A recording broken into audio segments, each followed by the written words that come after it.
ଭାବରେ ପୁଣି ଆମେ ଆଉ ଏକ ନୂଆ ଭିଡ଼ିଓ ନେଇ ଆମେ ଆଜି ଉପସ୍ଥିତ ହେଇଛେ ଆମ ଚ୍ୟାନେଲରେ। ଭିଡ଼ିଓ ଭଲ ଲାଗିଲେ ନିଶ୍ଚିତ ଭାବରେ ଲାଇକ୍ ଦେବେ, ସେୟାର କରିବେ। ଆଚ୍ଛା, ଆଜିର ଏକ ନ୍ୟୁଜ୍ ଆସିଛି general administration and public relations ଡିପାର୍ଟମେଣ୍ଟରୁ ଗଭର୍ଣ୍ଣମେଣ୍ଟ ଅଫ୍ ଓଡ଼ିଶାରୁ ଏକ ନ୍ୟୁଜ୍ ଆସିଛି, ଯାହାକି ଏକ ମାନେ very very important for LTR students ଆଉ ଯେଉଁମାନେ ଆସ୍ପିରାଣ୍ଟସ୍ ଅଛନ୍ତି ତାଙ୍କ ପାଇଁ ମଧ୍ୟ ବହୁତ ଗୁରୁତ୍ୱପୂର୍ଣ୍ଣ ଇନଫର୍ମେସନ୍। ଏହି ଲକ୍ଷ୍ୟ କ'ଣ in exercise of power of concern by the provision of proviso to article 309। ଆଚ୍ଛା, ଇଏ ହେଉଛି କ'ଣ ରିହାବିଲିଟେସନ୍ ଉପରେ ଏକ ଲେଟର୍ ଆସିଛି। ଆଚ୍ଛା, ଇଏ ଲେଖିଛି, ଦେଖନ୍ତୁ ପ୍ରଥମ କଥା ଇଏ ଲେଖିଛନ୍ତି ନା ଏଇ PDFରେ ଓଡ଼ିଶା ସିଭିଲ୍ ସର୍ଭିସର ଗୋଟେ ରୁଲ୍ସଟାକୁ ଚେଞ୍ଜ କରାଯାଇଛି। ଓଡ଼ିଶା ସରକାରଙ୍କ ତରଫରୁ କ'ଣ ହେଇଛି ନା ନୂଆ ରୁଲ୍ସ କରାଯାଇଛି, ଯେଉଁଟାକି 100 ପଏଣ୍ଟ ବିଷୟରେ ଆମେ ଆଲୋଚନା କରିବା। ଆଚ୍ଛା, ସିଏ ହେଇଛି କ'ଣ ଦେଖନ୍ତୁ, ସେ 1 ନମ୍ବର ଲେଖିଲା ସର୍ଟ ଟାଇଟଲ୍ ଆଣ୍ଡ କମେନ୍ସମେଣ୍ଟ। ଆପଣମାନେ ସମସ୍ତ PDF ଦେଖିଥିବେ ଆଉ PDFରୁ ବିଭିନ୍ନ ପ୍ରକାର ବୁଝିଥିବେ। ଆଉ ତ ମୋର ମତାମତ ଏବଂ ମୋର ଗୋଟେ ଛୋଟ ଭିଡ଼ିଓ ସାହାଯ୍ୟରେ ଆପଣଙ୍କର ମତାମତ ବି କିଛି ବେନିଫିଟ୍ ହେବ ମୁଁ ଲକ୍ଷ୍ୟ କରିବି। ଆଚ୍ଛା, ଏଥିରେ ଲେଖିଛି କିଛି ରିହାବିଲିଟେସନ୍ ରୁଲ୍ରେ କିଛି ଚେଞ୍ଜ ହେଇଛି। ପ୍ରଥମେ ଆମେ ଯଦି ଦେଖିବା, ଏଥିରେ ଯଦି ଗୋଟେ ଟିଚର୍ ଗୋଟେ LTR ଟିଚର୍ ଯଦି ମୃତ୍ୟୁବରଣ କରେ, LTR ଯେଉଁମାନେ ସବୁ ନୂଆ ପାଇଛନ୍ତି ତାଙ୍କ ଭିତରୁ କାହାର ଏମିତି ବି ଅଶୁଭ ନ ହେଉ। ଆଚ୍ଛା, ଯଦି ଯଦି ଜଣେ ସରକାରୀ ଚାକିରି ବା LTR ପୋଷ୍ଟରେ କିଏ ଯଦି ଜଣେ ମୃତ୍ୟୁବରଣ କରେ, ସେଥିପାଇଁ ଆମେ କ'ଣ ତା ଉପରେ ସରକାରଙ୍କର ନିଷ୍ପତ୍ତି ରହିବ, ତା ଉପରେ ଆମେ ଧ୍ୟାନ ଦେବା। ସେଥିରେ ଲେଖିଛି ସରକାରୀ କର୍ମଚାରୀଙ୍କୁ ସେବା ଯଦି କିଏ ସେବାରେ ଥିବ, ସେ ଯଦି ମୃତ୍ୟୁବରଣ କଲା, ପରିବାରର ଜଣେ ଯୋଗ୍ୟ ସଦସ୍ୟ ହେଲା, ଯୋଗ୍ୟ ସଦସ୍ୟ କ'ଣ ହେବ ଚାକିରି ପାଇପାରିବ। କେଉଁ ପଦରେ ନା ଗ୍ରୁପ୍ ଡି, ଗ୍ରୁପ୍ କେଉଁ ପଦରେ ନା ଗ୍ରୁପ୍ D ପଦରେ ଚାକିରି ପାଇବ। ଆଚ୍ଛା, ଗ୍ରୁପ୍ D ପଦରେ ଚାକିରି ପାଇବ। ଆଚ୍ଛା, ବା ବେସ୍ ଲେଭେଲରେ ଚାକିରି ସେ ପାଇବ। ପରିବାରର ପ୍ରଥମ ଆପଣ ଯେଉଁ ଦେଲା, ପରିବାରର ପ୍ରଥମ ସୁବିଧା କାହାକୁ ମିଳିବ?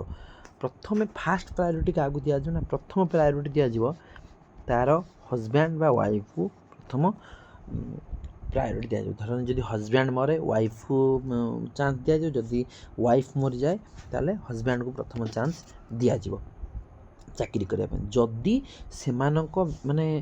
ସେମାନଙ୍କର ଏଜ୍ ହେଇଯାଇଥାଏ, କି ସେମାନେ ମନା କରନ୍ତି, କି ସେମାନେ ଚାହାନ୍ତି ନା ମୋ ପରିବାରରେ ମୋର ପୁଅକୁ ଦିଆଯାଉ, କି ୟାକୁ ଦିଆଯାଉ, ତାକୁ ଦିଆଯାଉ, ସିଏ କ'ଣ କରିବେ ନା ତା ପରିବାରରେ ଅବିବାହିତ ପୁଅ ବା ବିବାହିତ ପୁଅ ଯଦି ସମସ୍ତେ ଚାହାନ୍ତି, ଆଚ୍ଛା, ବିବାହିତ ପୁଅ ବା ବିବାହିତ ଝିଅ, ଆଚ୍ଛା, ମାନେ ବିବାହିତ ଝିଅ ଯିଏ ଯୋଗ୍ୟ ବା ଯଦି ନିର୍ଭରଶୀଳ ପ୍ରମାଣ କରିପାରିବେ ହେଲା, ନହେଲେ ବିଧବା ଝିଅ ବା ତାଙ୍କର ପରିବାର ପୁଅ ଅଛି, ପୁଅ ବୋହୂ ଥିଲେ କିନ୍ତୁ ପୁଅ ମରିଯାଇଛି, ତାଙ୍କ ବୋହୂକୁ ମଧ୍ୟ ଚାକିରି ମିଳିପାରିବ। ଆଚ୍ଛା, ପ୍ରଥମ ଫାଷ୍ଟ ପ୍ରାୟୋରିଟି କାହାକୁ ଦିଆଯିବ ନା ସ୍ତ୍ରୀକୁ ଦିଆଯିବ ବା ସ୍ୱାମୀଙ୍କୁ ଦିଆଯିବ। ଆଚ୍ଛା, ଆବେଦନର କେତେ ଦିନ ପରେ ଆମେ ଆପ୍ଲାଏର ଏଇଠି ଦେଖନ୍ତୁ ଗୋଟେ ଅଛି ଲେଖିଛି ଆବେଦନର ମାନେ year means once calendar year, ଯେଉଁଟାକି ମୁଁ ପୁରା ସମ୍ପୂର୍ଣ୍ଣ ବିସ୍ତୃତ ଭାବରେ ପଢ଼ି ନେଇଛି ସେଟାକୁ। ଆଚ୍ଛା, ଆପଣ ଯଦି ଆବେଦନ କରିବେ, ଆବେଦନ କେତେ ଦିନ ପରେ ଆପଣଙ୍କୁ ଚାକିରି ମିଳିବ ନା 1 ଇୟର୍ ଭିତରେ ଆପଣଙ୍କୁ ଚାକିରି ମିଳିବ।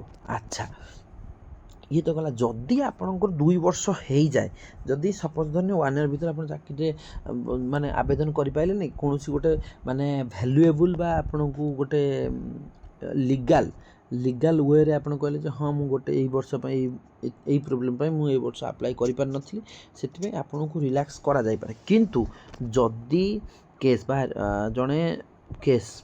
ଜଣେ ମରିଗଲାର ଯଦି 2 ବର୍ଷ ପୁରିଗଲା, ତାହେଲେ ଆପଣଙ୍କୁ ଆବେଦନ କରିପାରିବେ ନାହିଁ। ଆଚ୍ଛା, ଯେଉଁ ପୁରୁଣା 100 ରୁଲ୍ସ ଥିଲା, ଦେଖନ୍ତୁ ପୁରୁଣା ଏ ତ ଗଲା ଆପ୍ଲିକାବିଲିଟି, ଆପ୍ଲିକେସନ୍ ପ୍ରୋସିଜର୍, ଏ ପୁରୁଣା 100 ରୁଲ୍ସ ଥିଲା, ସେଇ 100 ରୁଲ୍ସ ଉପରେ କ'ଣ ଦେଇଛି ନା 2020ରେ ଗୋଟେ 100 ପଏଣ୍ଟ ଆଧାରରେ ଗୋଟେ ରୁଲ୍ ଥିଲା ବା ସେଟାକୁ ସମ୍ପୂର୍ଣ୍ଣ ରୂପେ ଖାରଜ କରାଯାଇଛି। ପିଲାମାନେ ମୋ କହିବା କଥା 100 ପଏଣ୍ଟ ରୁଲ୍ସ କ'ଣ? 100 ପଏଣ୍ଟ ରୁଲ୍ସ ହେଉଛି ଗୋଟେ କଥା ହେଉଛି କ'ଣ, ପରିବାରର ଆର୍ଥିକ ସ୍ଥିତି ଯାହା ମୁଁ 100 ପଏଣ୍ଟ ରୁଲ୍ସକୁ ଲକ୍ଷ୍ୟ କଲି ଲେଖିଛି ଯେ ସେଠି ନା ପରିବାରର ଆର୍ଥିକ ସ୍ଥିତି, ଜମି, ଘର, ପରିବାରର ସଦସ୍ୟ ସଂଖ୍ୟା ବା ପରିବାର ଇନକମ୍, ପରିବାର ପେନ୍ସନ୍ ଇତ୍ୟାଦି ଆଧାରରେ ପଏଣ୍ଟ ଦିଆଯାଉଥିଲା। ସପୋଜ୍ ଧରନିଅ ତାର 3 ପୁଅ, ଗୋଟେ ଲୋକ ମରିଗଲା, ତାର 3 ପୁଅ, ସେ ଦେଖିଲା ତାର ଜମି ଅଧିକ, ତାର ଘର ଅଧିକ, ପରିବାରର ସଦସ୍ୟ ମାନଙ୍କର ସଂଖ୍ୟା ଅଧିକ, ତାର ଆୟ ଅଧିକ, ଅନ୍ୟ ଲୋକର ପେନ୍ସନ୍ ପାଉଛି, ସେଠି କ'ଣ ପଏଣ୍ଟ ଦିଆଯାଉଥିଲା। ପଏଣ୍ଟ ଦିଆଯାଇକି ସେଠି କ'ଣ ହେଉଥିଲା, ଯାହାର ସବୁଠୁ କମ୍ ପଏଣ୍ଟ ଆସୁଥିଲା ତାକୁ ଚାକିରି ଦିଆଯାଉଥିଲା। ବର୍ତ୍ତମାନ କିନ୍ତୁ 2026ରେ ନ୍ୟୁ ରୁଲ୍ସରେ ସମ୍ପୂର୍ଣ୍ଣ ରୂପରେ 100 ପଏଣ୍ଟକୁ ବାତିଲ କରାଯାଇଛି ଏବଂ 100 ପଏଣ୍ଟ ଆଧାରରେ ପୂର୍ବରୁ ଖାରଜ ହୋଇଥିବା ଆବେଦନ ଗୁଡ଼ିକ ପୁଣି ଥରେ ବିଚାର କରାଯିବ। ସେ ଟୋଟାଲ ଖାରଜ ହେଇଗଲା, ନୂଆ 100 ପଏଣ୍ଟ ପାଇଁ ଆସିଲା। ଆଚ୍ଛା, 100 ପଏଣ୍ଟ ଏତିକି ଥିଲା ଏଇ ଲେଟରର ଇନଫର୍ମେସନ୍। ଆଉ ଗୋଟେ କଥା ହେଉଛି 2020 ଭର୍ସେସ୍ 2026, ବୁଝିଲେ ପିଲା ସାଙ୍ଗମାନେ, 2020 ଭର୍ସେସ୍ 2026। 2026ରେ କ'ଣ ହେଉଥିଲା ନା ବେନିଫିଟ୍ଟା କ'ଣ ହେଲା, ପଏଣ୍ଟ ଆଧାରରେ 100 ପଏଣ୍ଟ ଆଧାରରେ ଚାକିରି ଦିଆଯାଉଥିଲା, କିନ୍ତୁ 2026ରେ କ'ଣ ହେଲା ନା ଟୋଟାଲ୍ 100 ପଏଣ୍ଟ କଟା ହେଇଗଲା, ଚାକିରି ଦିଆଯିବ। ଏତିକି ଫାଇନାଲ୍ ହେଲା ଯେ ଚାକିରି ଦିଆଯିବ। ସମସ୍ତଙ୍କୁ ଧନ୍ୟବାଦ।